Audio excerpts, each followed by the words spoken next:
July 23, 2016, 23-year-old dental student Kaylee Sawyer attended a bachelorette party in the small city of Bend, Central Oregon. She was seen dancing at the Mavericks bar with her two friends at roughly 10:45 p.m. and was reportedly highly intoxicated at the time. An hour and a half later, at 12:04 a.m., she called her long-term boyfriend Cameron to come pick her up. He said he would, and arrived just 6 minutes later. During the short drive back to their shared apartment, they got into an argument after Kaylee admitted to talking with another guy at the bar. Cameron got annoyed and accused her of flirting with someone else, at which point Kaylee got extremely aggravated and asserted he had done something similar the week before, and that she hadn't attacked him for it. When they arrived at their Alpine Meadows apartment complex, Kaylee was in tears. Her boyfriend told her to take a minute to cool off, and went up to their second-story apartment at exactly 12:14 a.m. Kaylee was left in the car with the keys, but by 12:24, she still hadn't come up. Cameron went back down thinking she had passed out, but when he got to his car, it was empty, with the passenger side door left open and the keys left on the driver's seat. Cameron tried calling, but her phone rang out, so he sent her a text asking where she was and got a reply within 3 minutes. She told him she was sorry she wasn't good enough for him, and then said goodbye. Assuming she was walking to her friend's house roughly 4 miles away, he got back in his car and drove up and down College Way trying to find her, only because he wanted to drive her to her friend's so she wouldn't have to walk in the middle of the night. He couldn't find her, and wasn't aware of her friend's exact address, so he assumed she had arrived at her destination. Cameron then went to sleep, thinking that the best time to talk would be when Kaylee was sober in the morning, but when he tried calling her again at 9 a.m., it went straight to voicemail. Kaylee's phone remained off throughout the day, and her presence on social media abruptly ceased. Her friends and family grew increasingly concerned, and a missing— Bro, why would you, dude? No, bro, I don't believe. I think this is one of those where he's gonna be like, oh, that's what like, this is like this guy's version of it or something. Dude, if you would actually let your girlfriend walk somewhere in the middle of the night drunk in the street, like, there's no way, bro. How could you ever let this happen? They were fighting? Even if you're fighting, you go, okay, just come in a house, just come inside, and we'll talk in the morning. Just come inside. I'm not leaving you out in a car with a— what?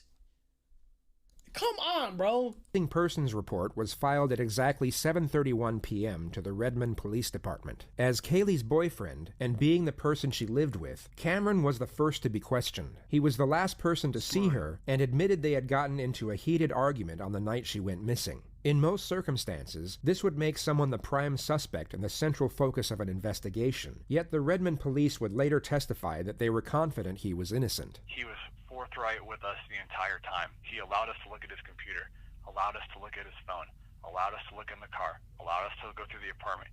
He was so cooperative from the get-go.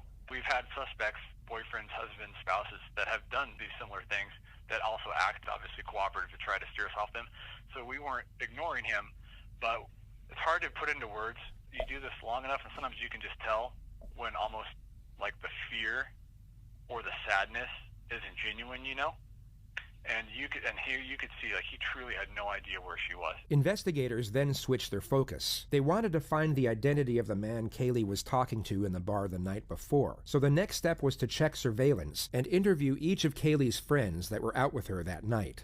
However, none of this was carried out, as the very next morning the first lead would emerge. Police officer 𝗟𝗵𝘃 Lara arrived at the Redmond Police Department, stating she had information about the missing girl and that it involved her own husband. Restart vid, I just joined. Dude. Hold on 1 second. I swear to God, bro, I just got bit by something on my ankle. You didn't miss anything. It's like, I kill. Had information about the missing girl and that it involved her own husband. It's like, I kill a woman, that's what he said. And I'm like, what do you mean? He's like, I hit her with the car. And what did you say to that? So I'm like, what do you mean? What do you mean you hit her? And he's like, yeah, I hit her and I panic. So then I asked him, like, that's what I was trying for him to explain to me. So you hit her with the car, that's an accident. Yeah. Why What do you mean you panic? What do you mean? And what did he say? He just kept saying I panic, and at that point he's already, like, he got up and he's already, like, going into the room and walking back and forth. And I'm not really quite understanding what he's telling me. And then he just kept saying, I need to go. Yeah. And then right before he left, he's like, there's her stuff in the shed. It wasn't making any sense to me. But when I saw the stuff, I'm like, oh fuck. Her husband was 31-year-old Edwin Lara, a campus security guard at Central Oregon Community College. He drove a work-issued public safety vehicle, which, much like a police car, had a partition divider that separated the front and back seats, and the back doors were unable to be opened from the inside. It was just 30 hours after the missing persons investigation was launched, and police now had their prime suspect. All they knew was that he told his wife he had accidentally killed the victim, stole her firearm before fleeing, and was now unreachable, with his whereabouts unknown. The Redmond police then checked the shed that was mentioned in his wife's statement and made a Wait, I thought they were showing like an example. That was literally the wife of the guy who killed the girl? What the fuck is this? Dude, we actually might have to restart. I'm literally not kidding, bro. gruesome to see. Even someone just said, wait, what? Yeah. Hello. Hey, thanks for the 26 months. Dude, I'm literally restarting. I'm actually not kidding. I'm restarting. Don't talk. Nobody talk. On the Saturday evening of July 23rd, 2006. I'm restarting again.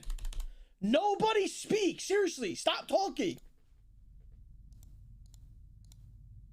On the Saturday evening of July 23rd, 2016, 23-year-old dental student Kaylee Sawyer attended a bachelorette party in the small city of Bend, Central Oregon. She was seen dancing at the Mavericks bar with her two friends at roughly 10:45 p.m. and was reportedly highly intoxicated at the time. An hour and a half later, at 12:04 a.m., she called her long-term boyfriend Cameron to come pick her up. He said he would, and arrived just 6 minutes later. During the short drive back to their shared apartment, they got into an argument after Kaylee admitted to talking with another guy at the bar. Cameron got annoyed and accused her of flirting with someone else, at which point Kaylee got extremely aggravated and asserted he had done something similar the week before, and that she hadn't attacked him for it. When they arrived at their Alpine Meadows apartment complex, Kaylee was in tears. Her boyfriend told her to take a minute to cool off, and went up to their second-story apartment at exactly 12:14 a.m. Kaylee was left in the car with the keys, but by 12:24, she still hadn't come up. Cameron went back down thinking she had passed out, but when he got to his car, it was empty, with the passenger side door left open and the keys left on the driver's seat. Cameron tried calling, but her phone rang out, so he sent her a text asking where she was and got a reply within 3 minutes. She told him she was sorry she wasn't good enough for him, and then said goodbye. Assuming she was walking to her friend's house roughly 4 miles away, he got back in his car and drove up and down College Way trying to find her, only because he wanted to drive her to her friend's so she wouldn't have to walk in the middle of the night. He couldn't find her, and wasn't aware of her friend's exact address, so he assumed she had arrived at her—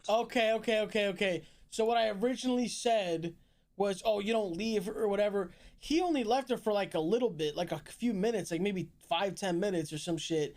And then he actually went out driving looking for her. Okay, that makes more sense. Yo, Albaret, 28 months. Thank you. Appreciate you. Her destination. Cameron then went to sleep, thinking that the best time to talk would be when— Yeah, like you can't, bro, walking 4 miles in the middle of the night? Come on, bro. Kaylee was sober in the morning, but when he tried calling her again at 9 a.m., it went straight to voicemail. Kaylee's phone remained off throughout the day, and her presence on social media abruptly ceased. Her friends and family grew increasingly concerned, and a missing persons report was filed at exactly 7:31 p.m. to the Redmond Police Department. As Kaylee's boyfriend, and being the person she lived with, Cameron was the first to be questioned. He was the last person to see her, and admitted they had gotten into a heated argument on the night she went missing. In most circumstances, this would make someone the prime suspect and the central focus of an investigation, yet the Redmond police would later testify that they were confident he was innocent. He was forthright with us the entire time. He allowed us to look at his computer, allowed us to look at his phone, allowed us to look in the car, allowed us to go through the apartment. He was so cooperative from the get-go. We've had suspects, boyfriends, husbands, spouses, that have done these similar things that also act obviously cooperative to try to steer us off them. So we weren't ignoring him, but... Hey, I'm gonna put it in sub mode. I'm just warning you, 30 seconds from now, it'll be in sub mode if you keep saying restart. And if you're a sub saying it, you're gonna get timed out. It's hard to put into words. You do this long enough and sometimes you can just tell. Literally psychotic. We literally just restarted. There's no way you're being serious, so I have to assume you're either something's wrong with you or you're trolling. When almost like the fear Hey, Big Lulu, or the you sadness haven't thanked my isn't sub, genuine, and you it's know? been almost 2 And years. you could see like he truly had no idea where she was. Investigators thank then you. switched their focus. They wanted to find the identity of the man Kaylee was talking to in the bar the night before. So the next step was to check surveillance and interview each of Kaylee's friends that were out with her that night. However, Love loss. none of this was carried out, as the very next morning the first lead would emerge. Police officer 𝗟𝗵𝗵𝗹𝗀𝗀 arrived at the Redmond Police Department, stating she had information about the missing girl and that it involved her own husband. He's like, I kill a woman, that's what he said. And I'm like, what do you mean? Then he's like, I hit her with the car. And what did you say to that? So I'm like, what do you mean? What do you mean you hit her? And he's like, yeah, I hit her and I panic. So then I asked him, like, that's what I was trying for him to explain to me. So you hit her with the car, that's an accident. Yeah. Why? What do you mean you panic? What do you mean? Hope you're feeling better. And what did he say? He just kept saying I panic, and at that point he's already, like, he got up and he's already, like, going into the room and walking back and forth. And I'm not really quite understanding what he's telling me. And Suck then me, he just 𝗟𝗵𝗵𝗶𝗋. kept saying, I need to go. And then right before he left, he's like, there's her stuff in the shed. It wasn't making any sense to me. But when I saw the stuff, I'm like, oh fuck. Her husband was 31-year-old Edwin Lara, a campus security guard at Central Oregon Community College. He drove a work-issued public safety vehicle, which, much like a police car, had a partition divider that separated the front and back seats, and the back doors were unable to be opened from the inside. It was just 30 hours after the missing persons investigation was launched, and police now had their prime suspect. All they knew was that he told his wife he had accidentally killed the victim. Anyone saying snitch in here, you have to have brain damage. Meaning, either something went wrong and you were just born like that, or you have some kind of trauma that caused brain damage. There's no way that you're sitting here and you're typing snitch. You sound fucking stupid. You sound stupid. Alright? Please shut the fuck up. I would hope that if you thought that somebody literally murdered an innocent girl, that you would say something. I hope you would say something. Stole her firearm before fleeing and was now unreachable, with his whereabouts unknown. The Redmond... Oh my god, okay. So this is what I missed when we restarted. When they said this, Her firearm before knew was that he told his wife he had accidentally killed the victim, stole her firearm before fleeing. so the wife is actually a cop. So I'm like, wait, firearm? Why does that girl have a firearm? No, he took the firearm from the wife. So he stole the wife's firearm and then dipped and then fled. And was now unreachable, with his whereabouts unknown. The Redmond police then checked the shed that was mentioned in his wife's statement and made a gruesome discovery. Inside a trash bag was Kaylee's purse, clumps of blonde hair, and a large rock that was covered in blood. The evidence disputed the fact that Kaylee had been hit with a car. Police came to the assumption that the rock was most likely a murder weapon, and the clumps of blonde hair had been ripped out of Kaylee's head as she was subdued, and most likely raped. Why would you...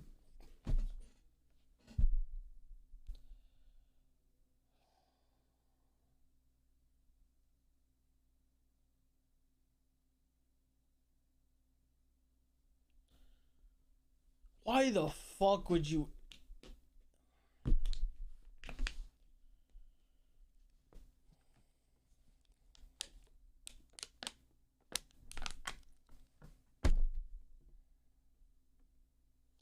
This is no funny shit.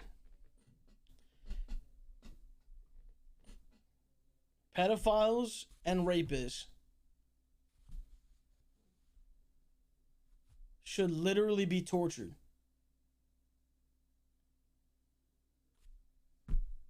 They should be tortured. Love you, Loss. I've been saying this. Some people thought I was kidding. Obviously, they're not stopping. Obviously, going to jail is not stopping them. Like, the thought of going to jail is not stopping them. Higher measures need to be taken. If you know in the back of your head, like, all right, if I get caught, all right, fuck, I'm gonna go to jail, but at least I'm gonna get, you know, I'm gonna be in jail, I'm gonna get meals, shit like that, whatever. Like, someone might justify that in their head. If you know, fuck, if I get caught, I'm gonna get fucking tortured, I think there would be, I literally, truly believe there'd be less of that shit. Maybe even if it's just by 1% less. That would save some people, bro. Cut their genitals off. Well, listen, like I said, torture means torture. You can do whatever you want. And there should be somebody, like a certain type of officer. Like, you know, there's a detective, there's a jail guard, there's all kinds of different officers. Sergeant, whatever. There should be a police type person that's in every police station who is the torture guy, and they just you torture them. Hey Mayo, thanks for the gifted. Appreciate you. Redmond police. Because it's like, dude, at the end of the day, these guys are like, all right, well, if I get caught, like, all right, I'll be in jail, but you know, I'll still be alive. I'll still be able to eat. Do whatever, like, you know what I mean? Then switched Kaylee's case from a missing person to a homicide, and her family were made aware that in all likelihood, their daughter was no longer alive. That same evening, at exactly 8:45... Hey, hold on, wait, let me pause this. Didn't they used to, like, publicly, like, hang people and do shit like that? Like, they used to do this shit to, like, murderers and shit like that, right?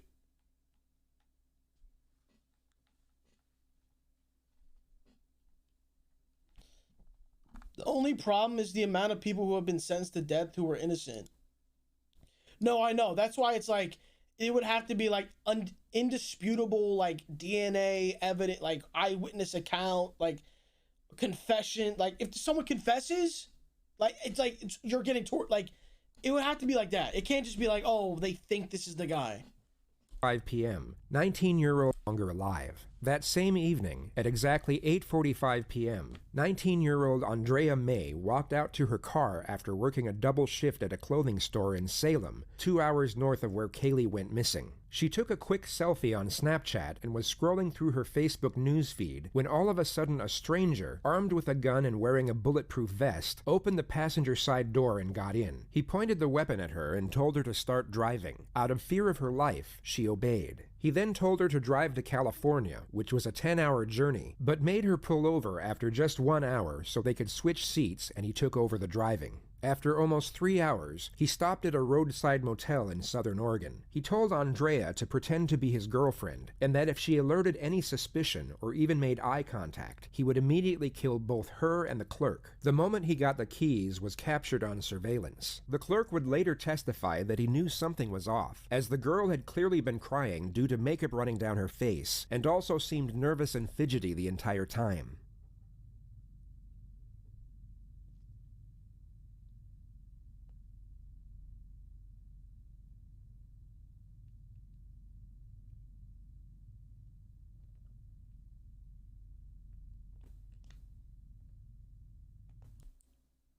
Dude, this one's making me uncomfortable, bro. This one's making my fucking blood boil right now. This is a fucking nightmare. This is a fucking nightmare, bro. This is the type of shit that you think is only in the movies type shit. This is some movie shit, bro.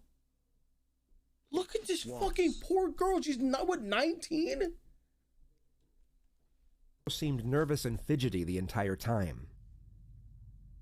Man, dude, if I was her, honestly, I'd call the bluff. I honestly, I don't think that the guy is gonna just murder me and the person. There's like witnesses. Like, I don't know.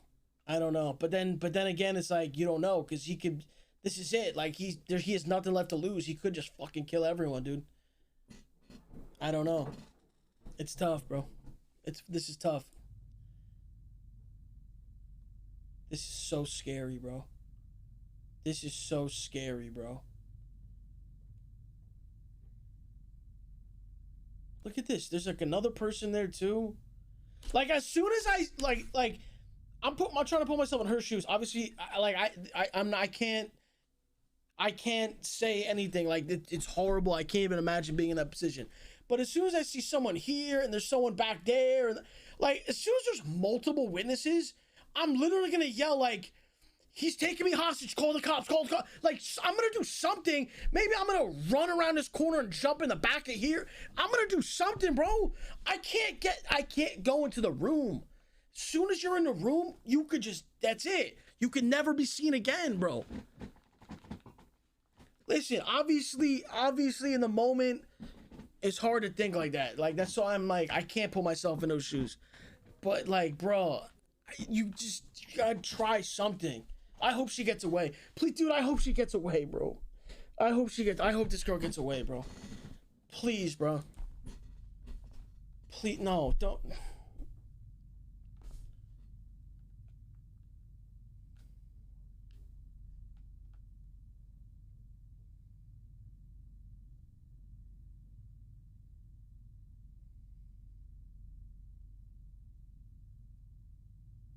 Once inside the motel room, Edwin handcuffed Andrea to the bed and demanded that she took sleeping pills. She initially refused, at which point Edwin pulled out a syringe and said she could either take them willingly or forcefully. She then swallowed 3 tablets of unknown strength, but was smart enough to warn him that she had an STD and passed out soon after. They left the motel early the next morning before daylight.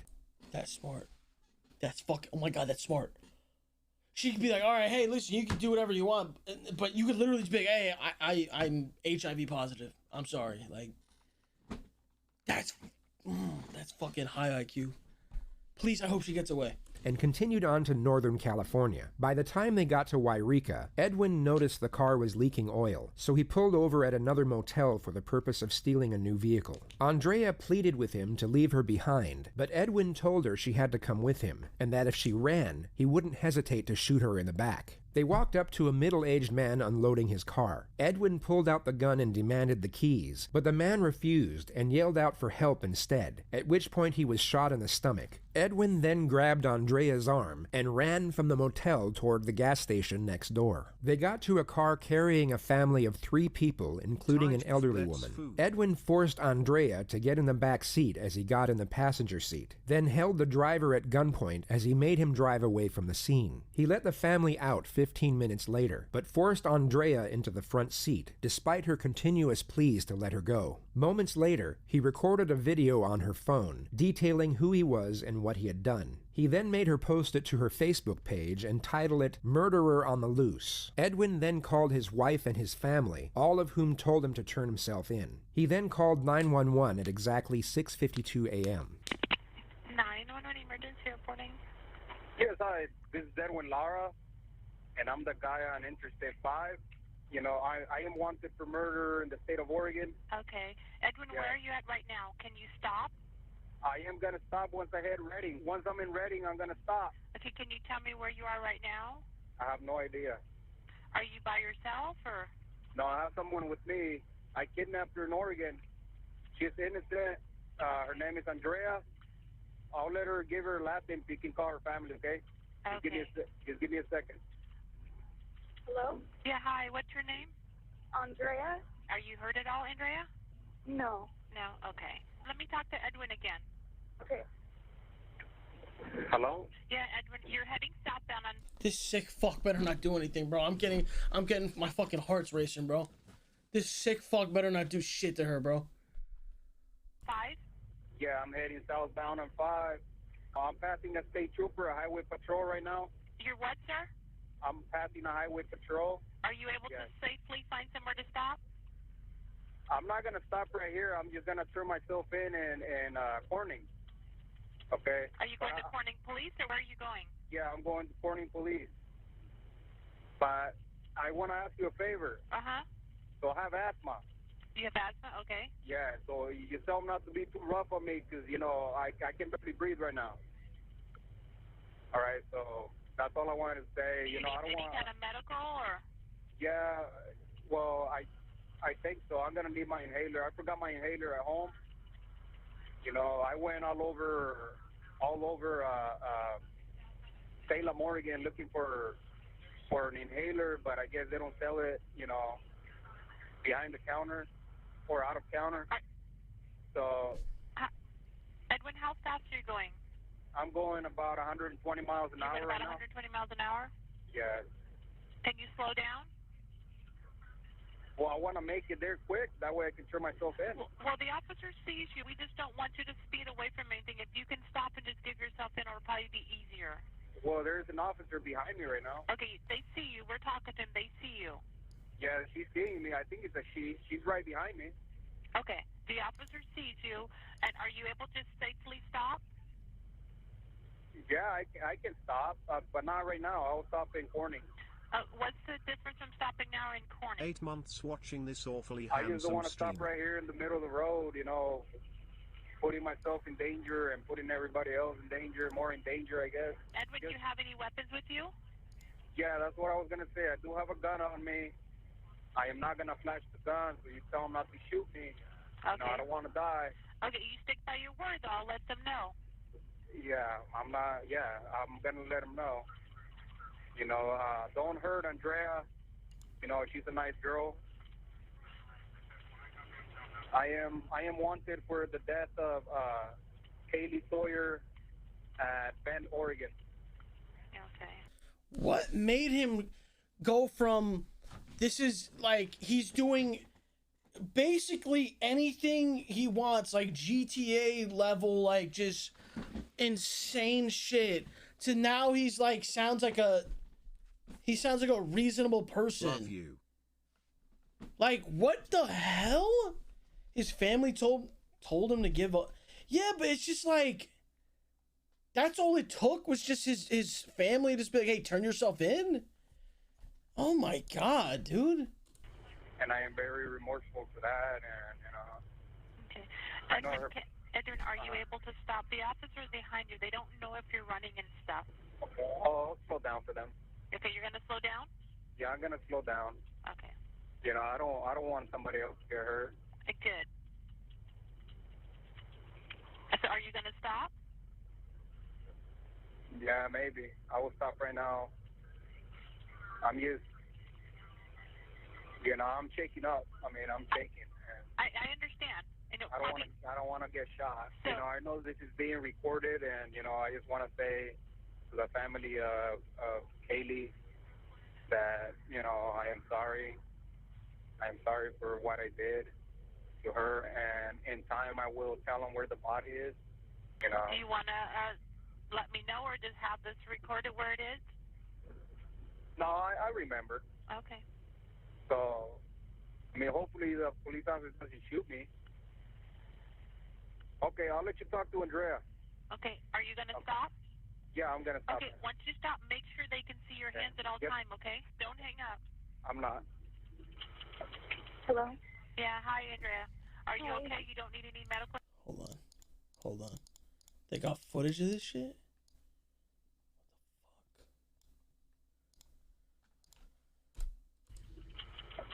Hello? Yeah, hi, Andrea. Are you Hi. okay? You don't need any medical or anything? No. Okay, Edwin, where's his gun at? Does he have it still between his legs? I don't know. Can you see it? He said he had it between his legs. Is he stopping? Yeah. He is stopping? Mm-hmm. Okay. Love make sure you, your Los. hands Hope are you up get to better, somebody. I man. know you're on the Keep phone right up now, with the but just great hold your hand up so they can streams. see your hands too. Okay. I'm going to stay on the line with you until the officers get there, okay? And you're going to be okay. Andrea? Mm-hmm. Does he have his hands up?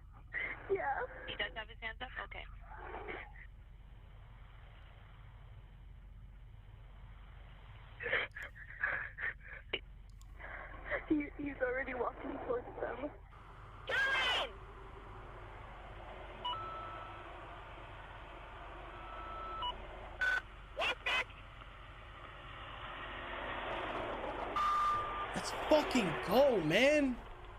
Dude, I was so scared for her, bro. I was so scared for her, bro. I thought this sick fuck might have, like, tried to shoot her in the fucking car or end shot himself. Like, you know those psychos who just kill someone and then they kill themselves? Bro, I was so scared for her, bro. Step over to your right. Step over to your right. Away from traffic. Drop down to your knees. Don't move. It was just after 7 a.m. when Edwin Lara was arrested and taken into custody at the Redding Police Department in Northern California. He was brought into the interrogation room at 1 p.m. It was now exactly 60 hours after Kaylee had gone missing. Hello, sir. Hi. My name is 𝗟𝗶𝗄𝗣𝗀𝗀. I'm back. Wait, I shouldn't introduce myself because you guys know me. We know a little bit, right? So a couple.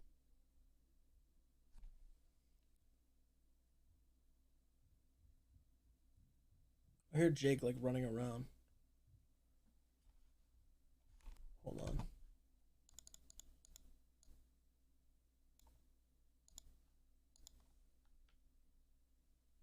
Fuck. Is this guy laughing? Hello, sir. Hi. My name is 𝗟𝗶𝗄𝗣𝗀𝗀. I'm back. Wait, I shouldn't introduce myself because you guys know me. We know a little bit, right? So a couple things. We got some housekeeping items to talk about before we start talking about things. Those are going to be your Miranda rights and your right to a counselor. Okay. And then I wanted to talk to you, you know, just to let you know where I'm coming from, because it sounds like you've done a lot of good things, even to this point. And so we're not really concerned about the NBA at this point. It's going to be about, you know, finding her. Okay. So, Wait a before second. we do that. Good things? He fucking murdered somebody, kidnapped a girl, shot an innocent old man in the stomach, and then stole another car with a family in it. I know it's a tactic, but even as a see, that's why I can never be a cop, because you're saying it's a tactic. I would see this guy, I'd immediately just fucking flip his chair and start fucking punching him in the face, bro. Like, that's it. Okay, so it's going to be about, you know, coming from, because it sounds like you've done a lot of good things, even to this point. And so we're not really concerned about the NBA at this point. It's going to be about, you know, finding her. Okay, so, but before we do that, do you have any questions for me on the onset before I advise you of some things? Because I'm going to advise you of your Miranda rights and your consular rights, okay, right, before we start talking about things at all. But as far as questions you have before we get into that, I'm all my cards on the table kind of guy, okay? I'm not going to come in here and try to be all tricky or whatever. Detective McLaughlin's the same way, okay? Well, all I got to say is that I want to go home. Okay. I'm going to do everything possible to go home. Yes, sir. And home meaning Oregon? Yes. Okay. Of course, home, right? Yeah, we're working on that as well, okay? So that's something we're working on. I was about to say, bro, going home, bro, you will never be in a fucking home again. You will never be standing under a regular roof. You will never be in a living room again, bro. You will never ever be anywhere close to a home. Don't forget 𝗟𝗪𝗪𝗀𝗪 by some the consulate office at this time? No. Okay. All right, so here's the thing. I just want to get through the nitty-gritty. We have not been able to find Kaylee's body. Can you please help me find her body immediately before we start talking about anything else? The reason why I'm asking you that is I've done this a bunch of times. I want to tell you where the body is. Yeah. I do. But I want to get home first. Okay. So here's what I know about this. Hear me out, sir. We can't change what happened, the three of us in this room. And people will care more about what happens right now than what happened before. So we know that you've been talking to some people, et cetera, right? And because we have different jurisdictions, I can assure you that right now the DA's office is working on allowing us to take you back to Oregon, okay? But they're still working on that, okay? So in the meantime, we need to consider some things, okay? If this information gets to other people that you were like, hell yeah, I'm gonna tell you, but only until I get what I want, they might try to think of this about something different than what it is. The suspect has stated his desire to be transferred back to Oregon, where his family is, and will only start talking once this is guaranteed. The detective's response is to induce fear. He starts attacking the suspect's character and alludes to the perceptions of others with regard to his character. This type of approach is typically used at the later stages of an interrogation, as building rapport is most often the main focus this early on. The most common approach at this moment would be for the officer to lie and tell the suspect they will do everything in their power to fulfill the request. However, the most common approach is not always the most effective. Right? And so what I've determined is, and we've looked at this a bunch of times, is I don't think you're a bad guy. The detective now elevates the suspect's character by what's known as reframing. He presents a different way of looking at the situation. Yeah, like, bro, that's literally insane to be like, yeah, I'll tell you where the body is, but I want to go home first. It's like, bro, you're trying to fucking negotiate right now? Are you out of your fucking mind, bro?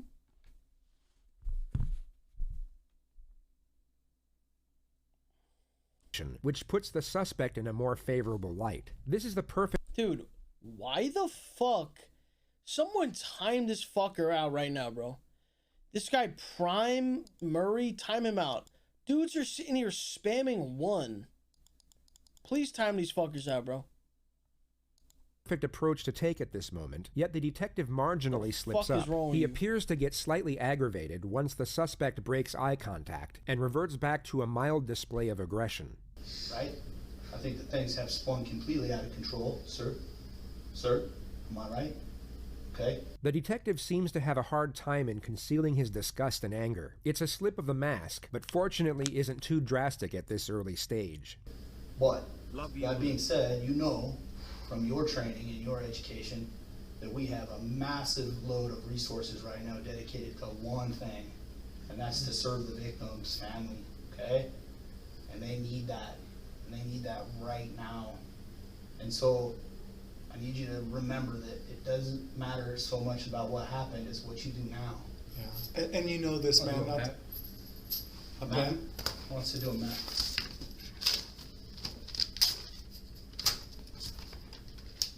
How can he do a map? So before, can I say the story what happened first? Yeah, as you're drawing, please, or whatever you'd like to do. Sir, Let's do a map first. You want us to get you out of that stuff? Highway from, yeah. It says, you'll see it right away. Buried in the ditch. Is it buried or? It's not buried. It's Just in the ditch itself? It's just in the ditch. Okay, south side of the highway across from that mailbox. Correct. You're doing good, Edwin. You know what? This is not easy. Or you might be a little bit scared. We're going to hear what you have to say. We really, really want to. I'm thankful, and so is Sergeant Beckwith, that you know what the right thing to do is right now, and that's to help us locate her for her family, for the community, for us, for you, for your wife, all that good stuff, okay? So I'm thankful to you. I want to say that right away, that you hear what this man has to say, and that you've got a heart inside of you. And I know, because I was in your house. I saw the Bible. I know you thumb through it a lot. I see that you've tithed for months consecutively. I know you have God in your heart, okay? And that's just not a trick. That's eternal, right? You know that.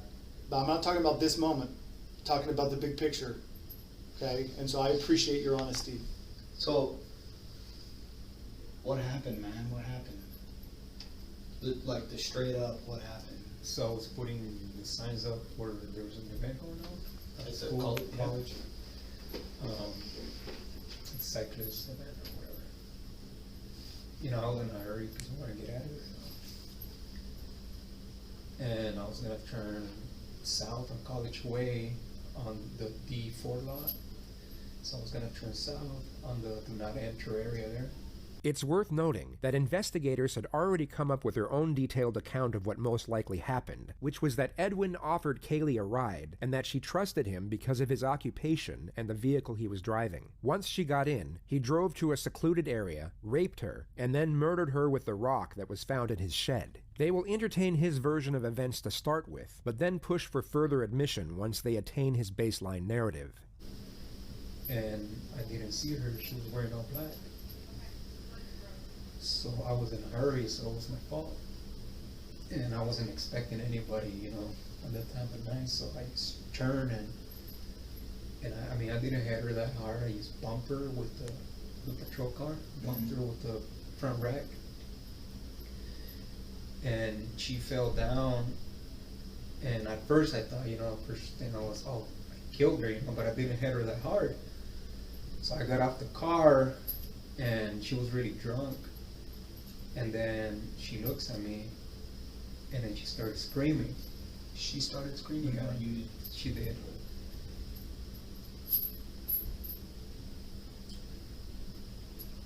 So I panicked, and I just grabbed her by the throat and told her, shut up, shut up, shut up.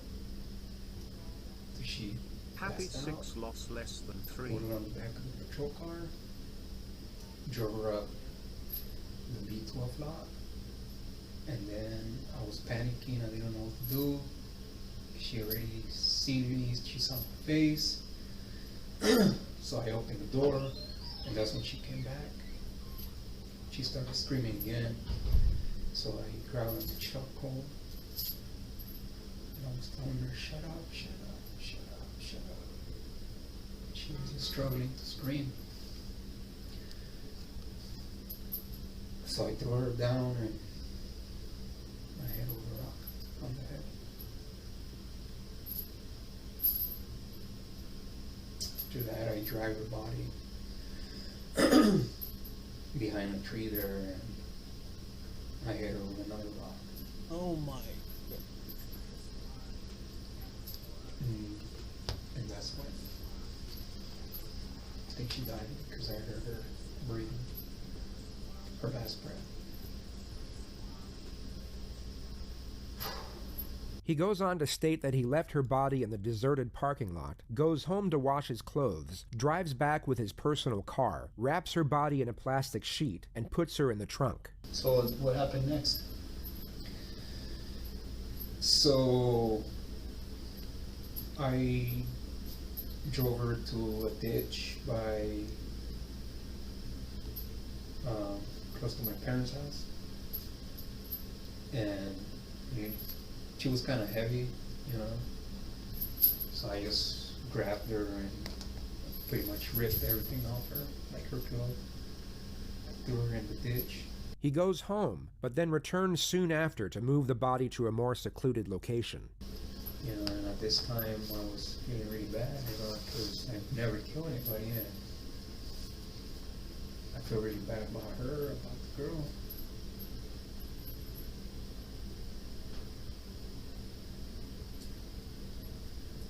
She didn't deserve to die.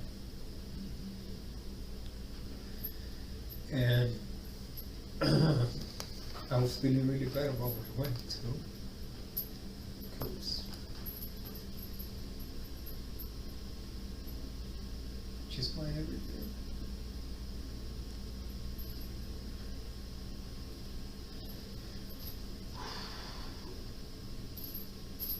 And I know that most likely I will die in prison, you know. And that's gonna be one of the things that I'm gonna take in my heart, Isabel. And the regret of killing this girl. And I know this is being recorded, and apologize to the parents. To the dad, I know the dad has been looking for her non-stop. I apologize. She looked like a really nice girl, and she didn't deserve what I did to her. I just I don't know. Look. Like, obviously this guy's a psychopath for being able to kill someone, kidnapping a girl, shooting an old guy, and stuff, all this shit, right? I don't know if this is like he's like acting. Like, is he trying to get like a lesser sentence or something? Like, does he think like if he's like crying and doing all this shit, like that he's gonna get like a I don't know. I don't know like what this is. Like, I can't feel bad at all for this guy. But after watching all these JCS videos, this dude seems the most like, doesn't he seem the most like normal in a way? Out of like the complete psychos. Like, I don't know if he's like a good ass actor, but like he's literally just sitting here like it doesn't seem like he's lying. Like, I think he is, I actually think he's actually like sorry about this. Like, I think he actually regrets it. Like, he's not like, you know, like the sociopaths who literally murder people and then they don't care. So that's why I'm like, is the story about he like raped her, is that confirmed? Or is that what they thought? What up, big man? Because I'll say this, the story with him hitting the girl and then him being like, shut up, that makes no sense. You wouldn't just murder someone after you hit them with your car because they're like yelling. You would try to get them to a doctor or something, like, you know what I mean? Tests were done. Okay, yeah, so he is just a piece of shit. But this is the most convincing, I'll say, piece of shit. I woke up with this thing in my heart, like heavy, you know, and I'm like, so I knew that from the moment I told my wife she doesn't turn me in, because I know her, and she loves her job and she loves what she's doing now, and I knew she was gonna do it, no matter how much she loves me. So I told her with that purpose. I told her, I killed this girl, I'm gonna walk out of here, I'm gonna drive out of here, you do your thing. She's like, why are you putting me in that spot? I'm like, because I know you're gonna do the right thing. I know you're not gonna be my accomplice, because you're not that type of woman. So she kept telling me, please don't leave, just turn yourself in. And I'm like, I don't want to spend the rest of my life in prison. He recounts the events leading up to the morning he left the roadside motel with his abductee, Andrea. I mean, I knew sooner or later I was going to get caught. And you know, for a fact. You know, and He was trying to buy some time. I was trying to buy some time so I can say bye to my family, I guess. Did you talk to your family after this? Yeah. How'd that go? Not so good. My grandpa told me that I screwed up my life. My mom and dad couldn't believe it. Or my stepdad, I should say. He's like my dad. Couldn't believe it. You know, they were very concerned about me. A large middle segment of the footage was cut. For whatever reason, the district attorney refused to release it. But what we know is that the investigators managed to get Edwin to drastically change his story. He goes from stating that he accidentally ran the victim over to now intentionally picking her up. He claims to have thought she was a prostitute, tried to solicit her for sex, and then panicked once she refused and affirmed that she was in fact a student. He said that he initially tried to make sure that she wouldn't call the police before letting her go, and that she then started screaming once he wouldn't let her out of the car, at which point he panicked and thought he had no other choice but to kill her. He goes on to state that he first got into the back and choked her unconscious. He then took her to a secluded parking lot and then bludgeoned her to death with a rock. There was no mention of sexual assault. The fact that he thought she was a sex worker is highly implausible, as prostitution in the area was unheard of, whereas drunken students walking home was a common occurrence, and they would often get a ride from public safety officers if they were to pass one. The suspect would have known that a young woman staggering home was most likely a drunk student, as opposed to a prostitute. The detectives know this, and now try to push for the next step of admission. They attempt to get him to admit that his immediate intention was to both rape and murder the victim as soon as he saw her walking alone on the road. So a couple things you need to understand, and we're finally getting to the real problem here, we really are, is you knew she was never getting out the car the moment you shut that door. Well, let me finish. You need to let me finish, right? Because I know this. Okay, because you said you were a hooker, she's like, no. Immediately you go to give me your purse and your phone. Well, I knew she wasn't gonna get out. She wasn't gonna survive that encounter, was she? No, because you can't rape her and let her live, can you? And she can't make a phone call if you have it. I wasn't gonna rape her. Well, you can't let her live. Edwin, we're missing something here, man. Look, yeah, I know what you guys are thinking, and it makes perfect sense. It does. Because why would you ask for her purse? What was in your head that made you want her purse? Because, you know, just in case she had a gun, she could defend herself. She was gonna use her phone to call 911. Call for help. So, but listen to this. According to your story, this is where it does not make sense. If your intent isn't already there to do some kind of harm or some kind of evil to her, some friggin' evil that's there, bro. It's there. You just gotta face it down, man. You can't cower away from it. You face that damn thing down right now. If you know the only way, if you don't have intent in her head, your thought is, I gotta keep that phone away from her because she's gonna call for help before anything bad's even happened. You've already made a decision. Am I right or am I wrong? Help me. So, I made the decision at that time to silence her. To kill her. Let's be real. When you say silence her, you mean kill her. Is that correct? Okay. Because when did you make that decision?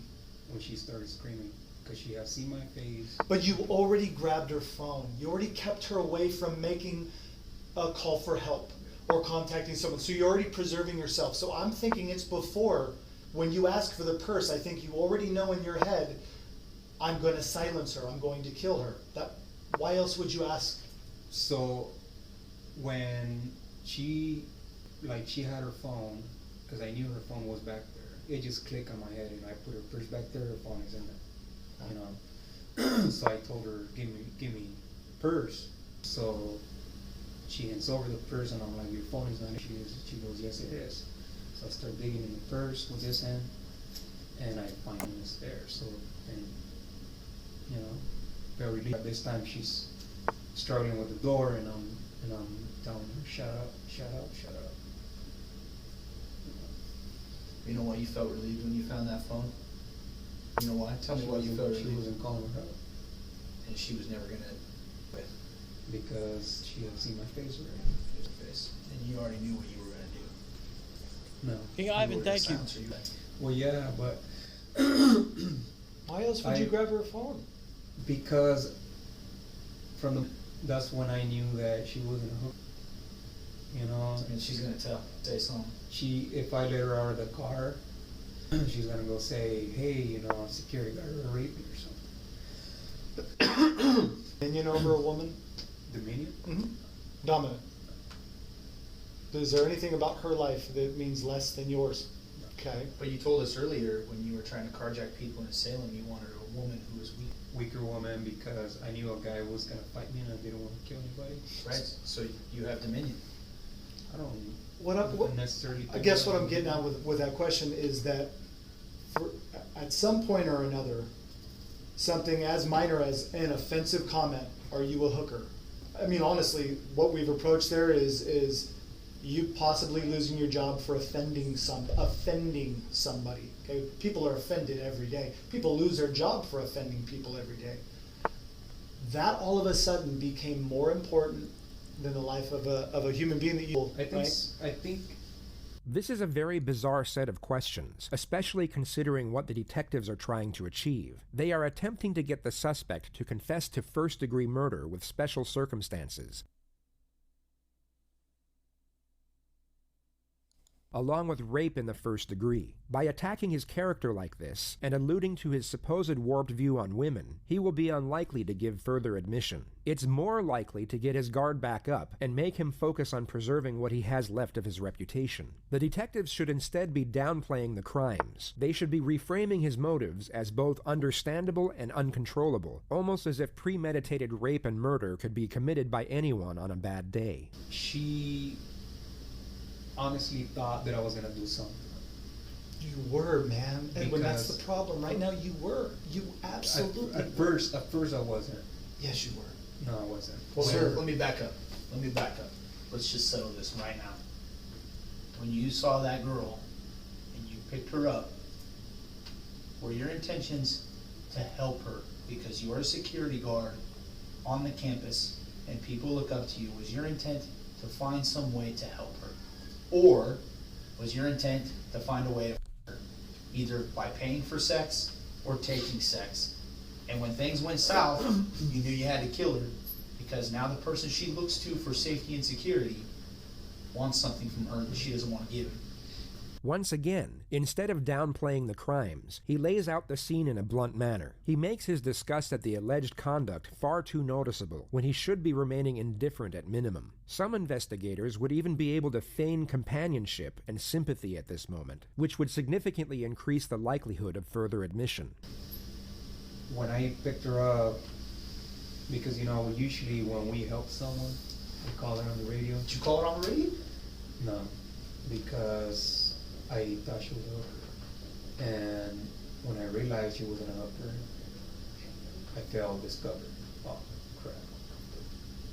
Now she's gonna go tell the whole world that I was looking for sex. Oh, wow, how weird would that be for a dude to be looking for sex? See what I'm saying? And that's not that bad. Dudes right? look for sex. Dudes look for sex.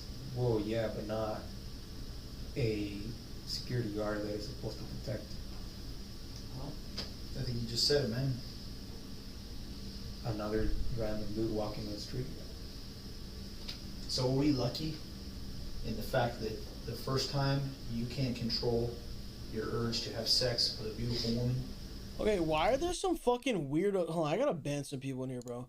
First of all, my phone is over here, off, and you're telling me to get off my phone and telling me to react harder, and I need to ban people, bro.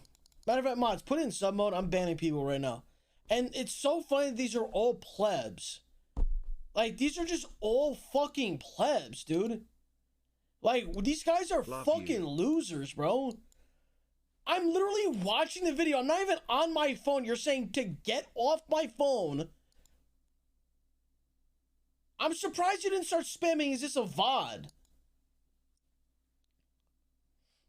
Oh my god, dude. React better. Get off your phone. Who the fuck are these people, bro? Fucking losers, bro. React harder? You sound like a fucking psychopath. We catch you. The sound that you heard after the strike of the first rock, before you hit her with the second, is 𝗟𝗓𝗄𝗏 breathing, and you know this. It's a sound of life leaving her body. It's a sound of the life God breathed into Delay, her. thank you. I love you. Leaving her. 5 gifted. And her life being no more. Going away. Being done.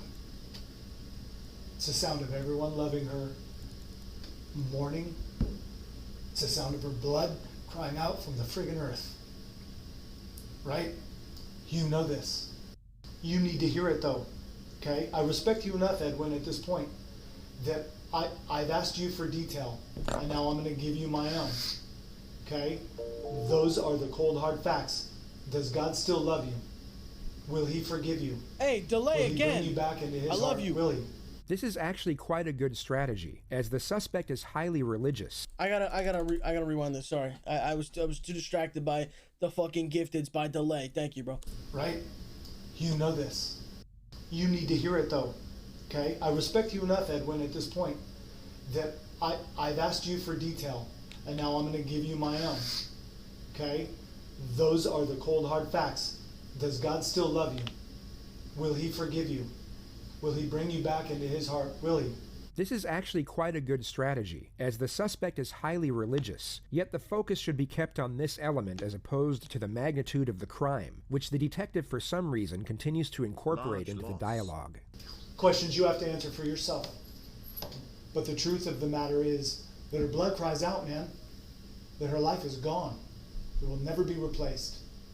The truth of the fact is this: what you mistook for a hooker was an absolute angel, was the apple of her mom and dad's eye, was the breath that they breathed, that they spent and cultivated all their life raising and growing. And she is gone forever with your semen all over her. Although the detective's approach is somewhat miscalculated, this is a highly revealing moment, as there is no denial whatsoever from the suspect about his semen being on the victim. That's the truth, man. Okay? It's brutal. It's hard to say. It's hard to sit in here. But you gotta face it before you can look your God in the eye and ask for that forgiveness and be able to receive it. The investigators get no further admission from this moment on. This enabled the suspect to eventually take a plea deal in order to avoid the death penalty in 2017. They needed a confession of either rape or attempted rape to remove any sort of leverage from his defense. His sentencing hearing commenced on January 22nd, 2018. This morning, 32-year-old Edwin Lara pleaded... Hold on. Hey, Mr. Caps 10 Gifted, can we get some fucking gifteds and some fucking loves and some fucking other shits in the chat? Thank you for the gifteds, bro. I appreciate you. To remove any sort of leverage from his defense. His sentencing hearing commenced on January 22nd, 2018. This morning, 32-year-old Edwin Lara pleaded guilty to aggravated murder in the death of 23-year-old Kaylee Sawyer. This plea deal means he will avoid a possible death sentence. 𝗖𝗵_Frazier is live in Bend, where she's been at that hearing. Amy?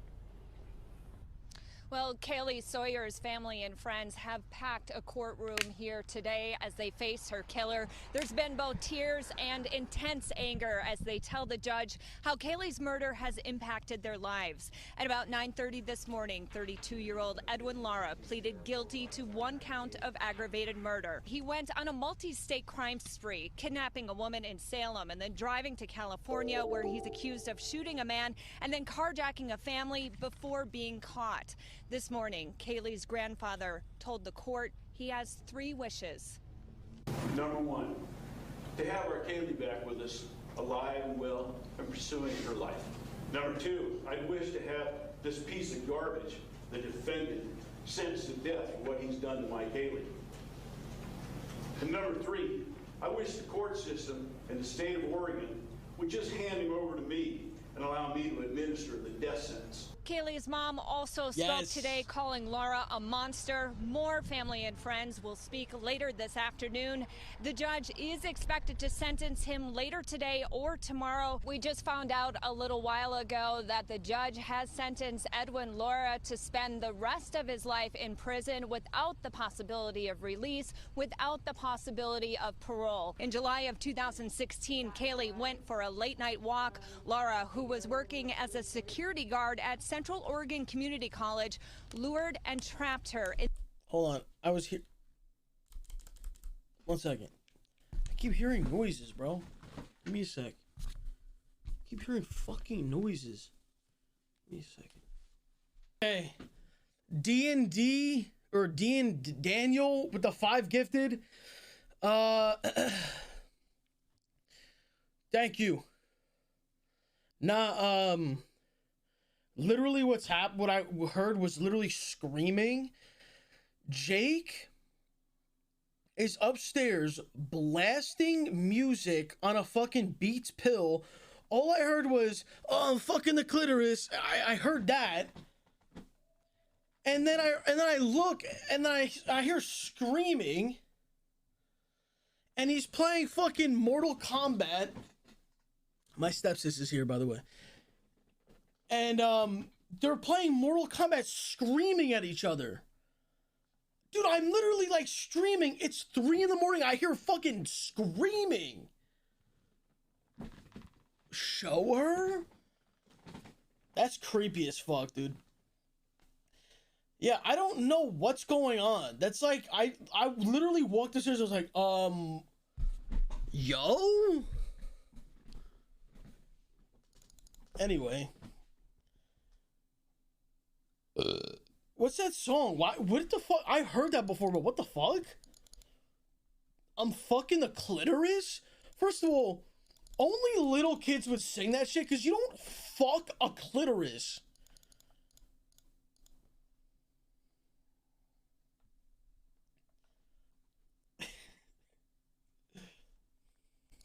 Expected to sentence him later today or tomorrow. We just found out a little while ago that the judge has sentenced Edwin Lara to spend the rest of his life in prison without the possibility of release, without the possibility of parole. In July of 2016, Kaylee went for a late night walk. Lara, who was working as a security guard at Central Oregon Community College, lured and trapped her in the back seat of his patrol car. Prosecutors say he took her purse and phone and drove her to a remote parking lot on campus.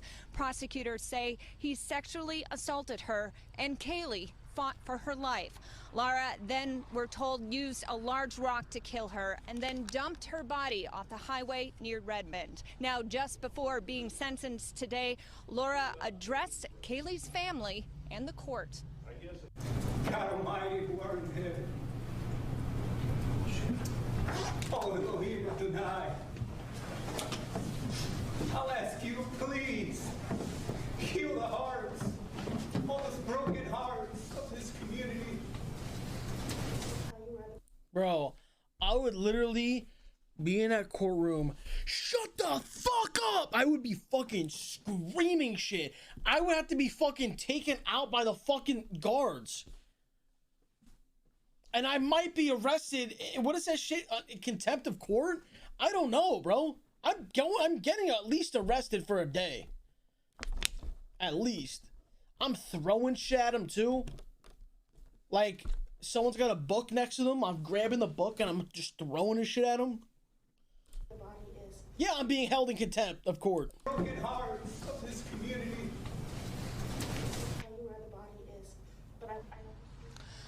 All along, Kaylee's family has said they want her to be remembered for the joy and the love that she brought to life. They say justice is now served, but it doesn't ease their pain. Again, Edwin Lara will spend the rest of his life in prison without, we're told, any chance of ever getting out. Reporting live in Deschutes County, 𝗖𝗵𝐵𝗎𝗀, KOIN 6 News. You wouldn't last a day in jail? Yeah, but you would, dude. Yeah, you would. A fucking random dude in the Twitch chat who got gifted a sub. Yeah, you're gonna fucking... Dude, hold on a second. Let me read this. Okay, hold on. Okay. Now I see your comments.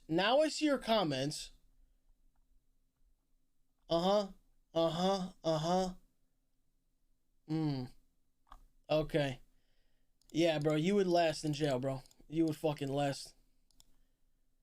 You would last in jail, bro. I love how I could just look at every comment you've ever had in the chat. Like, I literally love that. Is that it? Wow. Hey. Good ass fucking JCS right there, bro.